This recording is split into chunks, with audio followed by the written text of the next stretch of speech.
time to sit back, relax, and catch up on the happenings around the league. It's the Elite Wire with Bradley.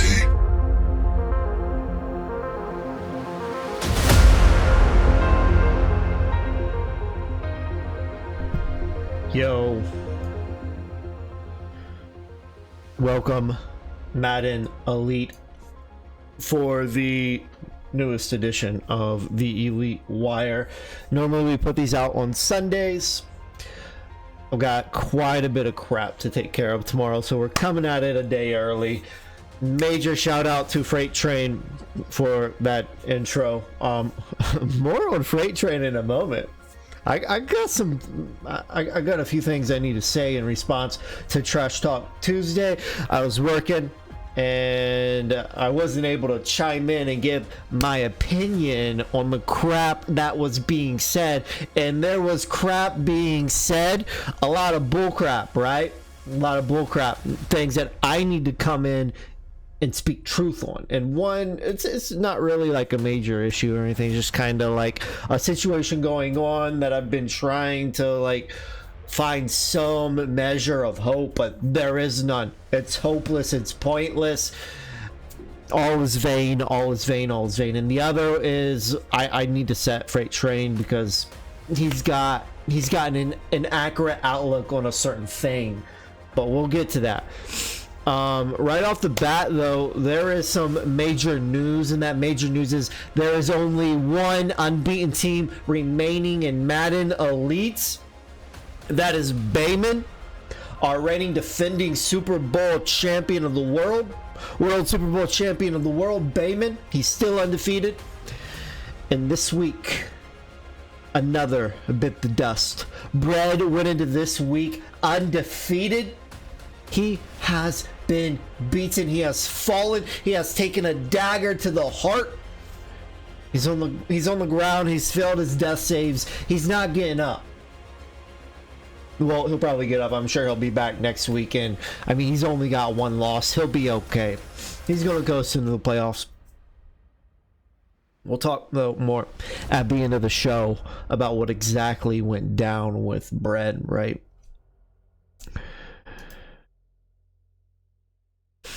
Let's just go right into the crap with Freight Train, right, from Trash Talk Tuesday. So right off the bat, like, one of the things Freight discussed and talked about was the situation with the app. And, like, oh my God, the situation with the app, it makes me want to... It's so frustrating. Like, Madden has been like praising itself, and it's gotten a lot of love from the CFM community by giving us these like new fancy like commissioner controls that are supposed to help us navigate our leagues. Guess what? The stupid commissioner controls or whatever to protect the leagues, they're a bunch of bullcrap. They don't do anything. There's a workaround to every single thing that they've implanted. Like, oh, we made it to where you can set it to where they can't release certain players unless their overall is so low. Well, guess what? I can go in, change all my players to a punter, and then release them then. Okay, it's blocking it to where you have to have something like 80 overall to release them. It doesn't change anything. I can just go make them a punter and release them. There's a workaround to all of the dumb things, all the dumb tools they've tried to give us to make commissioning these leagues easier. They're all dumb. Okay, that's what they are. Like, thank you for trying. It doesn't work.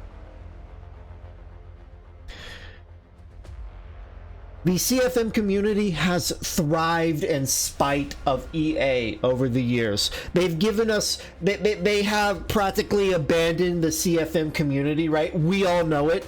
They've practically abandoned us. And the only reason the CFM community innovates is because our leaders innovate. We find ways to thrive and grow and become more outside of the tools that EA has given us. Now, I will credit EA. They have done one thing right by the CFM community, and that is allowing people like Daddy Leagues to come in and create third-party applications that empower us. And all of this is done by the companion app. Basically, EA through the companion app has allowed us to like download the data from our CFMs to software pretty much, and that's where sources like Daddy Leaks comes in. So basically how it works, we submit the data from the app and it goes straight to Daddy Leaks, right? And then like Daddy Leaks is able to give us this like really cool like leak page with all kinds of stats and all kinds of really cool things. And you know what? Before Daddy Leaks, there were other applications. I have been involved in running CFMs for literally a decade. We have had this technology the entire time. Before Daddy Leaks, there was a software called My League Manager. And in ways, My League Manager was more than what Daddy Leaks is, because you could literally manage your roster from My League Manager.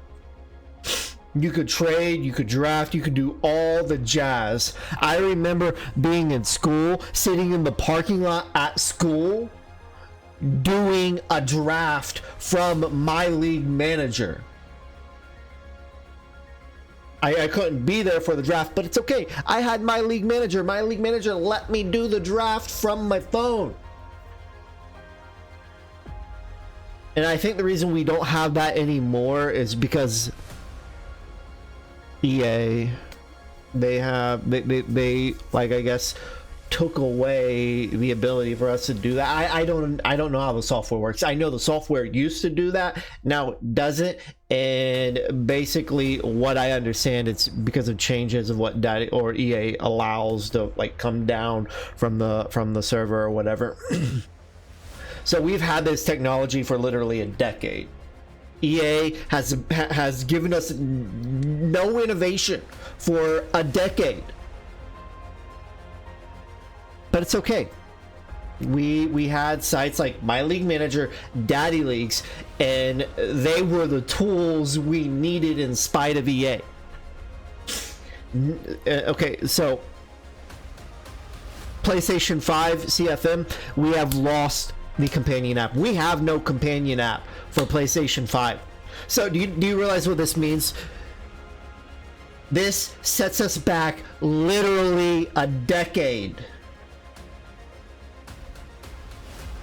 It sets us back literally a decade. It has taken our most powerful tool away from us. PlayStation 5 doesn't have it. At the launch of next gen, Xbox didn't have it either. And they're like, we'll get to it. We'll get to it. Watch out, be watching out for the update on the app. That's what we were told. The update came and I was like, yes, thank God they fixed it.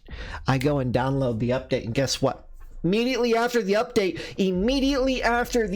on the day of the update, it did not work. So I credited this as, okay, this must not have been that update. And like weeks go by and still nothing. So then I question it on some servers, and then I find out, what are you talking about? It's not working. It's working for us. This coming from a next gen Xbox league. So I follow up and basically put together, yeah, it worked for Xbox, but not PlayStation. And then I was in contact with Daddy Leaks, and Daddy Leaks didn't even know that it didn't work for PlayStation 5. And they, I guess, reached out to EA on that day, and I helped with troubleshooting some things, right? So helped work through some questions that EA had, and it seemed optimistic that we were going to get a fix. Weeks go by, no fix. So I start reaching out to EA, and basically the people I'm talking to from EA, they're like, oh, what are you talking about? It's not working. We fixed that a long time ago.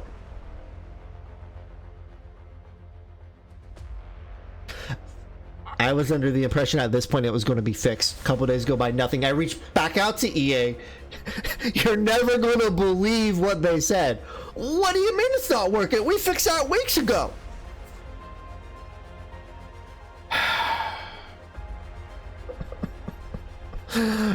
So what I do, right?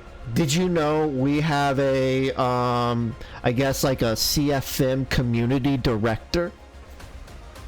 Yeah. I didn't know that was a position. Well, actually, I did. I'm being sarcastic. But what does a CFM community director do when CFM has been abandoned for years? I don't know. But anyways, so I reach out. I find Swami's personal Discord, right? And I hop into it. And I actually did this earlier on in the whole process and questioned about it and didn't even get a response. But anyways, within this week, every one day was I hop back into it and I reach out again. And this time I got a response from Swami. And basically what Swami said was, it's a different team. There's nothing I can do. We've reached out multiple times. What? So basically, I've given up hope. Basically, we're screwed. Just another day in the CFM community. It's just another day. Another day in paradise. EA is perfectly content with us being set back a decade. It's fine though. Xbox, they got it. Xbox is good. You know... Major shout out to League Crawler. Like, League Crawler is massively innovating right now, and they've completely redid their site. They got a lot of really good things going for them. Their Discord server's growing. They're doing like a weekly podcast, and there's a lot of really good insight on the podcast. If you have not checked it out, be sure to check that out. But in one of the recent episodes, there was a discussion about how, like, the CFM community needs like a leader to rise up amongst themselves. And you know, it's no secret. It's no secret that probably the better leagues are on Xbox. For the most part, from what I've seen, the Xbox leagues really seem to have their crap together a lot better than the PlayStation ones do. And I feel like there's a lot more high quality Xbox leagues than there is PlayStation. We're a lot thinner. And honestly, as a PlayStation league, like, I feel like we're on an island by ourselves with like no one behind us backing us up.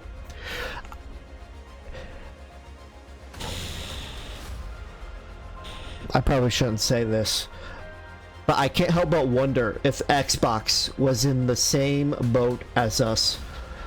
How would the Xbox guys respond?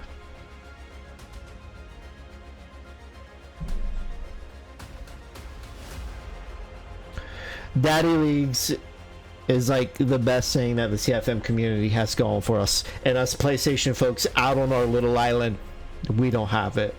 It's another day in paradise.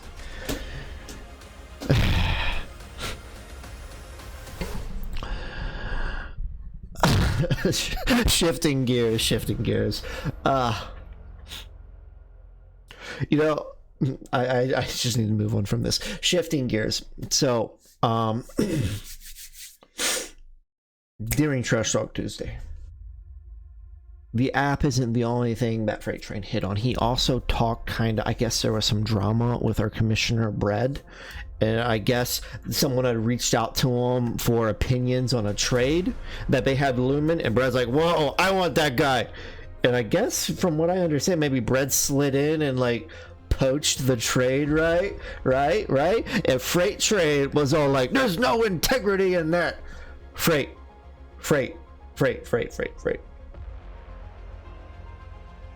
When it comes to trading, it's every man for themselves. There is no friends. Trust absolutely nobody.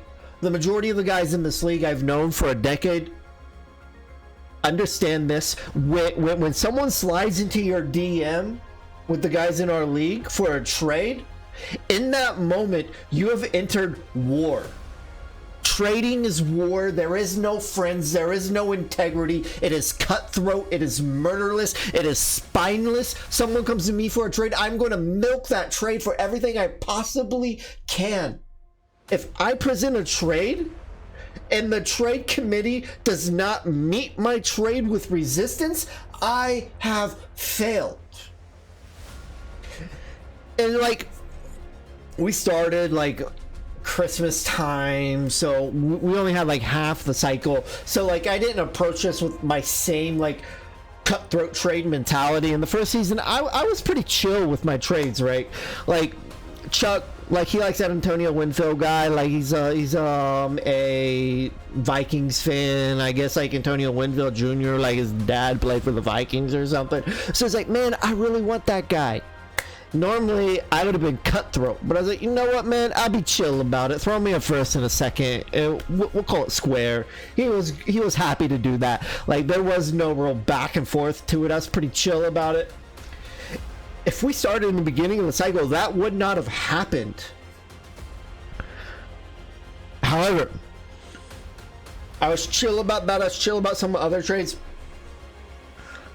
Kanye slid in my DMs. He's like, hey, Tom Brady. And like, I suck at Madden and like Tom Brady Super Bowl, but I enjoy playing with Tom Brady, so I didn't want to let him go. But anything can be had, and I milked Kanye for all it was worth, and I got Kanye to agree to send me. And remember, we are in year 2.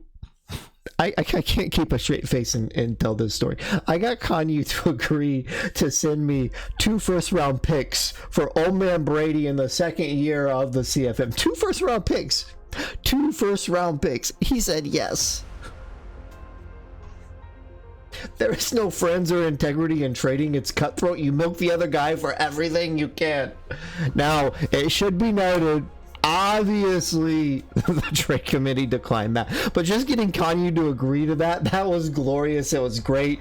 And it, like in our last Elite Wire, I presented myself with an award for being the best drafter in the league. Well, Bayman presented me with an award for this one, Fleece King. So I'm not real like, so I've got 2 awards to my names. Like I don't have a Super Bowl.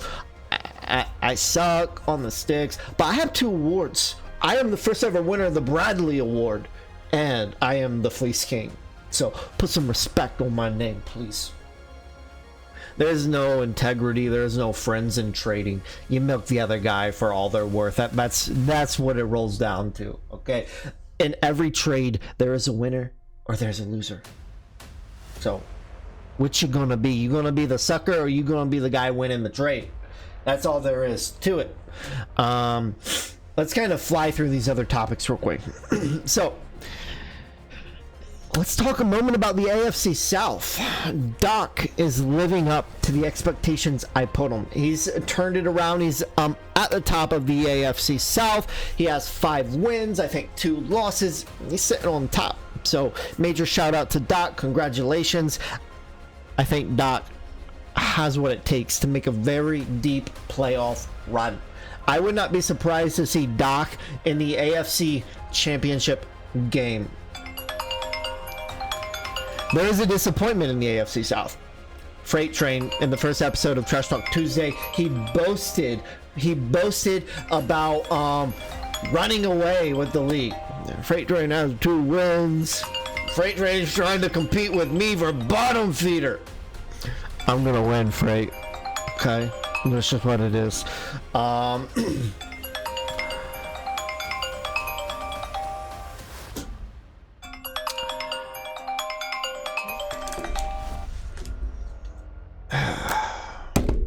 Jimbo's league. Jimbo's league is absolute trash, or division is absolute trash. Do you know the teams in Jimbo's division? They all have 3 and 2 wins. Worst division in the league.